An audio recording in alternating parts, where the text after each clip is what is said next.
I'm now going to give an overview of the 3, 4 and 5-way HDMI input selectors. It's a basic principle right across the range. It's available with free delivery directly from freetv.ie.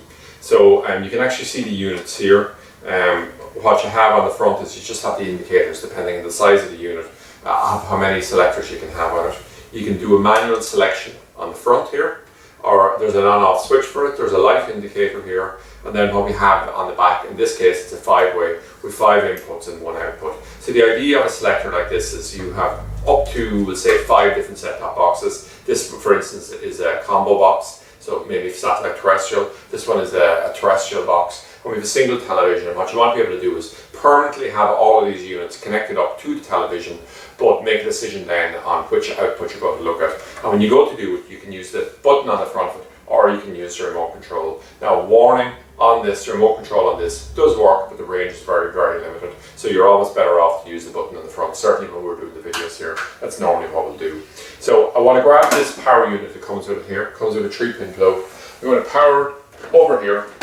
I'm going to come down along, and I'm going to push this directly in here. Okay? So we come out, power on, off. That's great. The next thing is this particular unit here. This is what's going to the television. So we're running that directly out. And now I'm going to put in the input from the first television. I'll put that into our first set-top box, input 1. And what we need to do is I just need to find the other HDMI here, and I will just come along, and just for the hell of it here, I'm going to put it in on 2 and 4. Now if we look on the front of the unit here, we'll see 2 units are going to light up. There'll be a light on whichever one is being selected there. So it's automatically selected. So I can go through the ones here.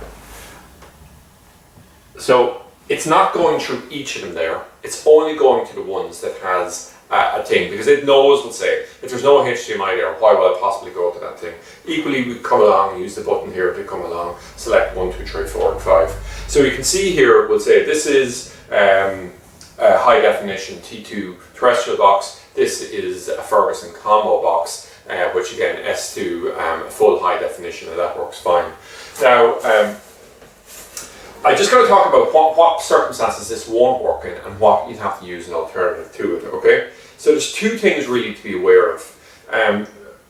There's other boxes on the market that require a higher spec, and the prime example probably would be something like Sky Q, which uses 4K. But even if this device here, and sometimes we will have devices in this range that we're selling as more or less standard HDMI units, that say they support 4K. So that's the first thing to realise. The second thing is it's vital that the splitter supports HDCP 2.2. Okay, so sometimes it'll support one and not the other. So for us, we'll say to market a unit on our website as 4K. What we're really saying is it'll work with a Sky Q 4K box or equivalent. Okay, that's what we've benchmarked and tested it against. Okay, so we'll say if we came along here and we had a unit here that needed needed 2.0 or HDCP 2.2, then we'd need a splitter that to be up to it there. So this is applicable to most applications, but not all applications. Okay, so this is true right across the range of 3, 4, and 5, and that's why we say we have the standard ones here that support all the full high definition ones, and then we have another range that we know will be compatible with Sky Q as well.